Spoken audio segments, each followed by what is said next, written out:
3 years ago, my wife and I bought a house.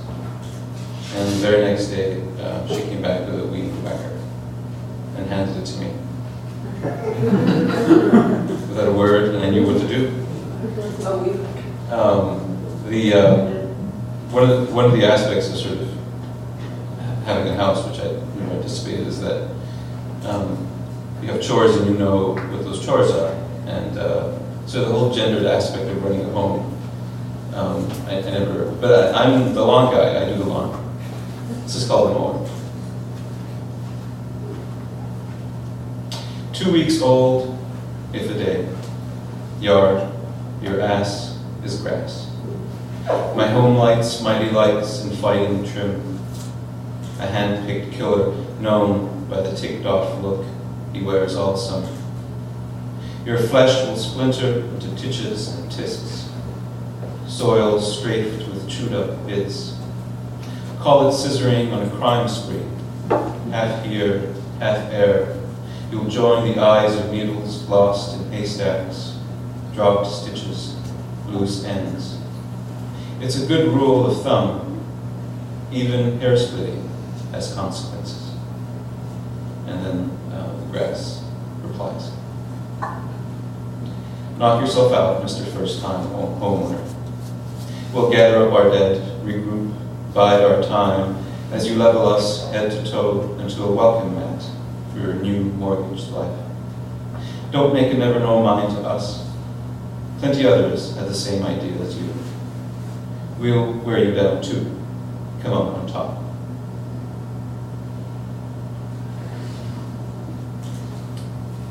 This is called yard work. Sometimes you really don't have a choice. Yard work. Just watch. Some die dangling, colors nailed to the mast. The rest quit on cue. Early risers, they start at the top, a long drop, then settle for less, for land. Sad, all that life going flat. But look, it has to be dealt with, so don't balk. Rake. Rake what's been chased down, passed around. Rake. Rake. Rake. Sugar maple talking trash, set it straight. Rake. Hackberry's train of thought, loves me not, getting carried away. Have your say. Rake. Being equal, things are of a piece for blocks. Streets, thickly ticker-taped, look for all the world like a blast zone with a high body count of yellow. It's a rending finale with nice finishing touches. Edges, biscuited, blooming again. Soon life will seem fuller, and you'll want to bring it near. You'll see what I mean. It comes and keeps coming. It never falls short. Raw footage of thousands of random blows filling the air with moving parts, a 3D version of cut and paste. Rake what's been stopped in your tracks, ankle deep on ground holding out for more. Take the upper hand. Let your rake feed its face. Everything pushed to the snapping point. Flaking easily, branches come to nothing, to nib. Wind makes light of it. What's not to get? Summer dumped on the driveway, decay on its breath. A breaking story. Dog-eared, hair-skinned flaps. Some sun bit. Wait for you to pick up where you left off. So I got tired of raking and bought a leaf blower. I didn't actually, but I did borrow my neighbor's to see what it was like. This is called my Black & Decker LH4500. My Black & Decker LH4500 is the whack job of yard tools. Flies off the handle at every little thing. Unfucking believable, it screams at each leaf. Are you retarded? Were you mule kicked in the head as a kid? It is surround sound rage, a better meaning on a rampage. Unfair fight, everything flees, to twigs leap clear, even the flattened grass can't come up for air. It's an instrument anyone can play. Its noise is sadistic, the battle cry of 1,000 chainsaws. Make it stop, begs the world. Blow me, I say. It's stupid.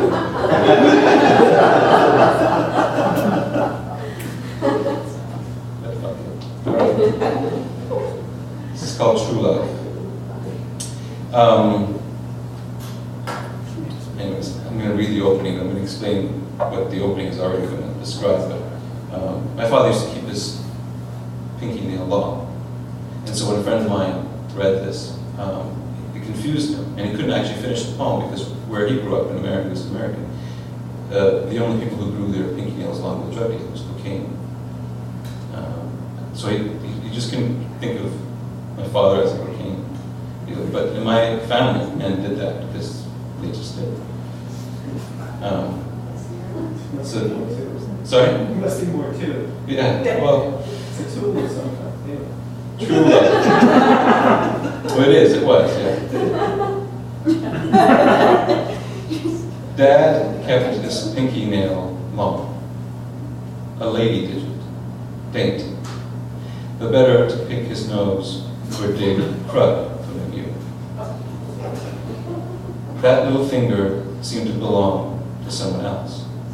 A teenage girl, say, who loved the feel of cashmere and butter-soft leather gloves, whose insides fizzed in a champagne-pink party dress, giggled when wolf whistled, who flipped through tabloids filled with Liz and Dick, daydreaming her own dashing star, the kiss and good time, high heels and handsome, hand in hand, turning heads, who picked matching rings, curled the bouquet, who waved from the wedding car, the happy wife, who woke to find she'd been handed the wrong life.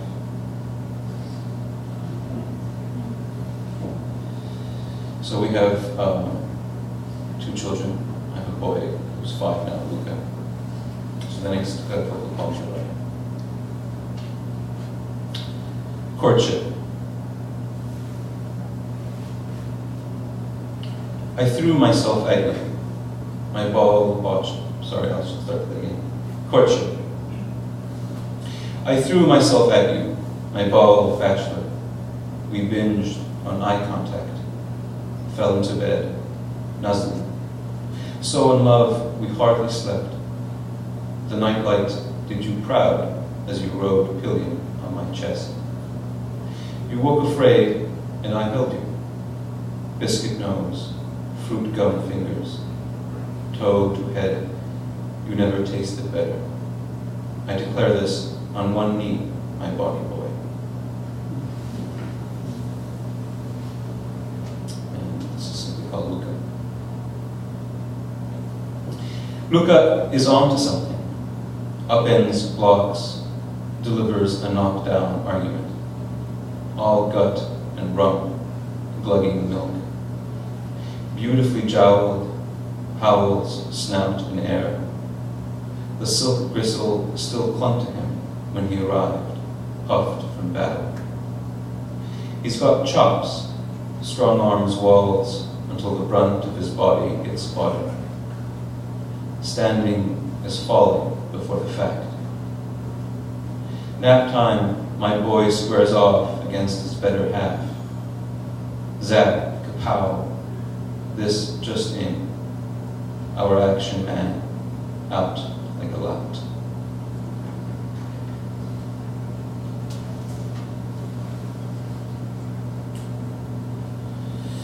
My father died a year and a bit ago, and I wrote these. There's just 2 poems left. This is your 2-poem warning. But I kept the long ones for the end. And I wrote these very quickly when we were going through this stuff. These are very short, 10-line poems. It's called Fashion Sense.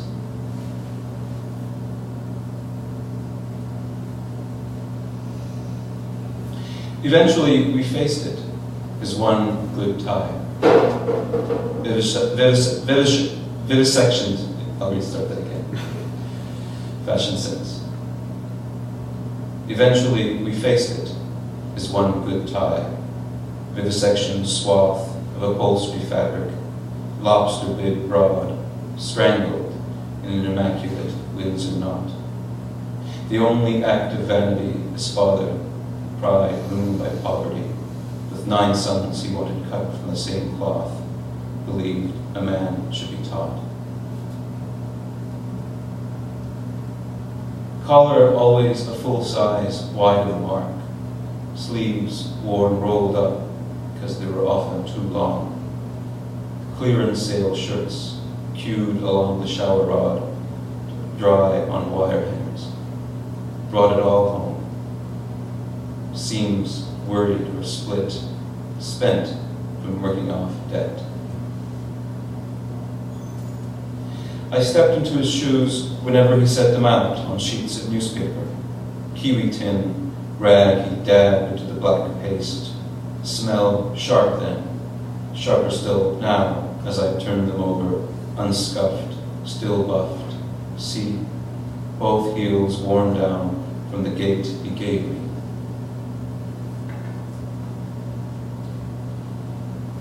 Ironed, folded, piled, dozen deep in a drawer. Il fazzoletto, pocketed each day, pulled out at funerals, white square to gather up a wife's tears, gallant hanky at the ready. Unlike the one he happened to hold after my visit to the ER, waving goodbye in what looked like surrender. Silver Seiko wind-up with black leather straps. It ticked away loudly as he slept, shrouded in sheets, running out his allotted heartbeats.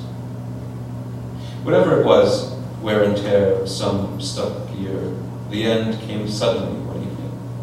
He shook it, held its face to his ear.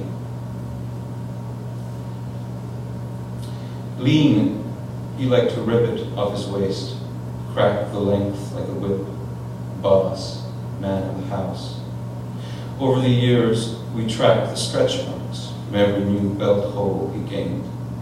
In time, it became the end of dinner bell.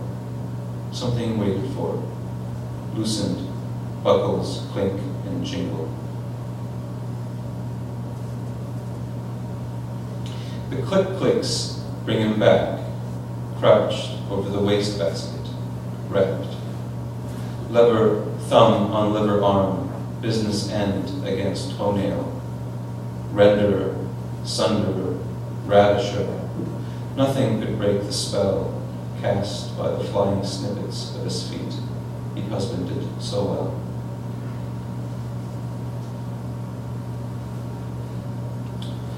And this is something I started writing one night after a visit. I visited him in the hospital. Actually, the last few days missed for long.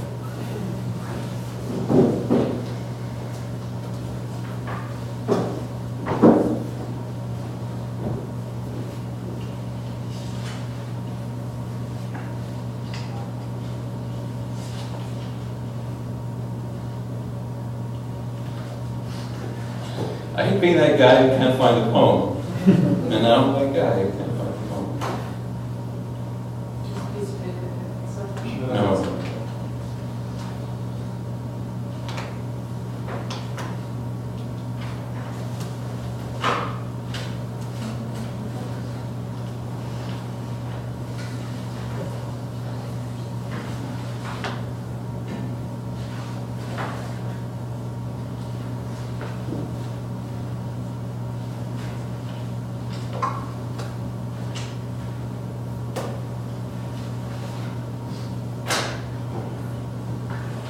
I know by heart. No, I don't. Okay.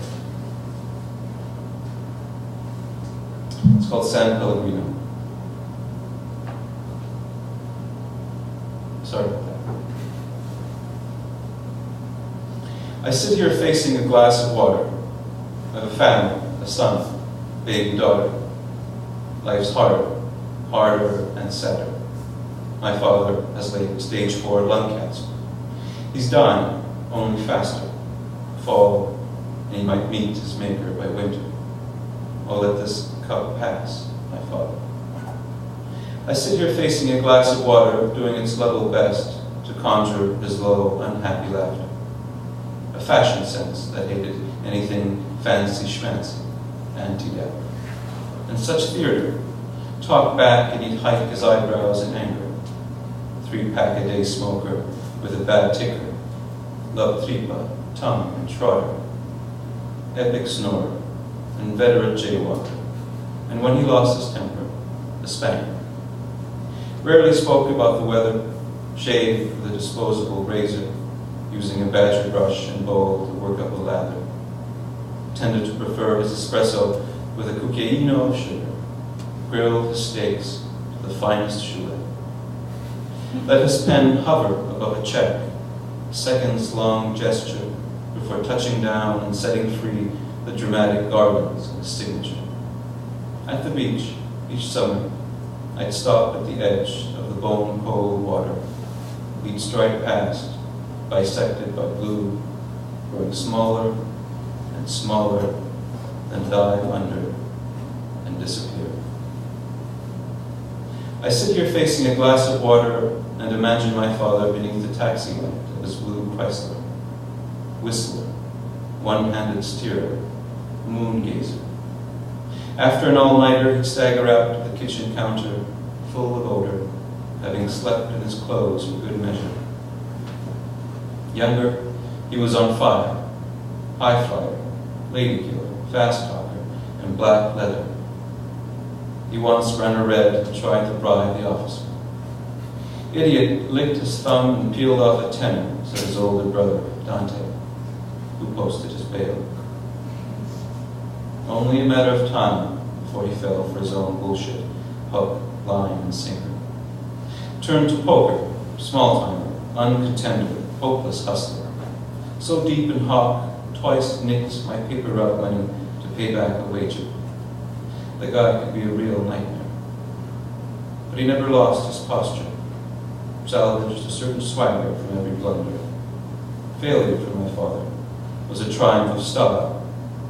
He was a beautiful loser. Didn't own a single tool, screwdriver, plier, hammer, whatever.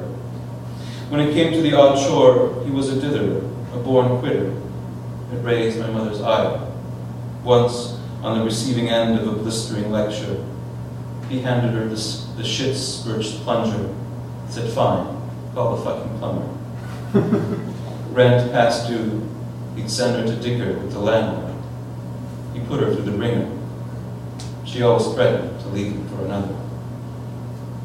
I was the artsy brooder who thought him too dumb for culture, always corrected his grammar. But Saturday nights, if my plans came a cropper, I'd rent a thriller, some kung fu master with a missile launcher blockbuster, and we'd watch it together, faces blue by the screen's flicker. He lived for the plot twists, the surprise capper. His favorite movie, Goldfinger. The showstopper, Bond strapped to a table, about to be scissored by a laser. Do you expect me to talk? No, Mr. Bond, says Goldfinger. I expect you to die. He laughed and laughed on his lounge recliner. The glass of water is holding out for me as I stare into it and remember how Sundays he'd run a comb under the tap, part my hair, hoist me to the mirror. He'd read by gliding his finger across text, stop on a word, linger. Made it seem like all I did was pester. Not now, he'd say, later. Once he exploded at my mother, and I stopped him before he could hit her. And how, holding out our newborn brother, his voice had a quiver. Not that affection was out of character, he was just hard to decipher. We hugged once, and for a tender second, I thought he'd say something further. He didn't, afraid perhaps it would seal the matter. Beautiful, how water glows in glass as dark draws closer. One way or another, we all fail each other. Will I let that almost moment be a marker that the or was it there? Tonight it's just me and the squatter. I know the picture. I learned it from my father. A glass half full, and a man looking in, hoping everything blows over. Cab driver and gambler on a gurney who thinks himself a failure. Who doesn't dream of a do-over, life rebooted and in working order? Who doesn't want the power to see exactly where one should have turned the corner? Soon I'll put a straw in water to slake his morphine thirst, a last pleasure. Soon nights will turn bleaker, his wife and kids crying never ever after in the small hour. But to say nothing lasts forever is not an answer. I need something better. And we'll sit here, staring deeper and farther into this glass of water, until that point everything becomes clear. Thank you.